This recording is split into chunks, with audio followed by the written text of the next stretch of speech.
Is the IRS targeting scandal phony?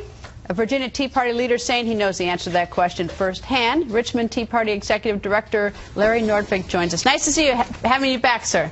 Thanks for having me back. It's great to be here. Well, the president says the the IRS scandal is phony. What say you? I say that's a slap in the face. And, you know, from my point of view, these scandals are not phony. The president is phony. We've got a pretender-in-chief here. I cannot believe he said that. I don't get it. He said right after this scandal broke that it was intolerable and that he wanted to get to the bottom of it. Well, if there's nothing there, if this is phony, why does he find that intolerable? Why would he get rid of Commissioner Miller and force him to resign if this is just a phony, trumped-up something?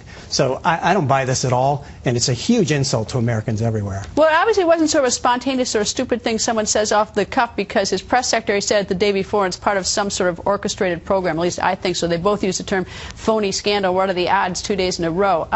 What about that? I mean, do you think they sort of sat around in the White House and thought this would be a good way to present it and basically insult you? I do. I think this is an orchestrated talking point. I think it's inexcusable.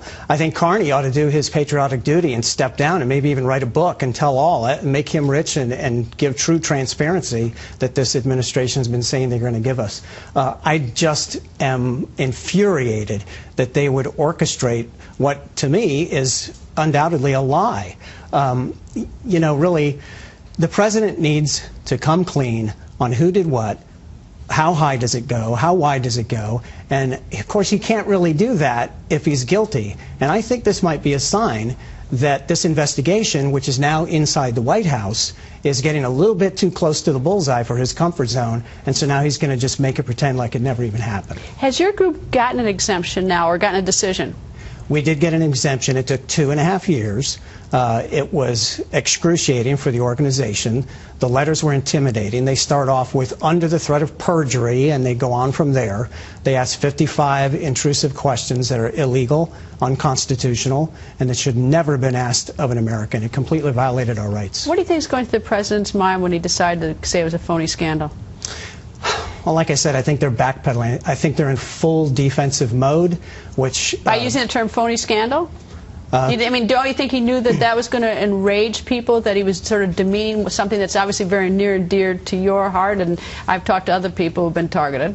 Right. And, you know, these other people, since you brought it up, Benghazi, the border agent that was killed because of Fast and Furious, you know, the IRS scandal, as bad as it is, at least nobody died there. But since you brought it up, and I know other people are on this show talking about it, but I've just got to say that I find this doubly infuriating, since there have been people who have died in these other scandals. And for him to call that phony, ask the families of Benghazi victims if this is phony. Definitely not. Is there anything he could do to sort of redeem himself in your eyes? Yeah, he could step down. He can resign right now. He is anything short of resigning? Okay. He can come clean with the American people. You know, to me, President Obama has completely dropped the ball when it comes to preserving and protecting the Constitution. I don't even think he likes the Constitution. We need to get this country back to its constitutional limits. We need to get back to some fiscal sanity. We need to get this country back to the things that made it the exceptional America that it was. And we don't want socialism. We don't want Obamacare. We don't want these policies. He's taken us in the wrong direction. He needs to stop the bullying, stop the Chicago-style thug tactics, and just get the heck out of the way and let the American people, we the people, are the king in this country. There's only room for one, and he's not it. Would you agree that there's room for a fair debate in terms of, you know, like health care and everything else, but that the real problem is sort of the tactics, the way it's done by targeting and things like that? I mean, is that the problem? It's not a debate, but rather the tactics? No, I think we're talking about a fundamental problem, Greta.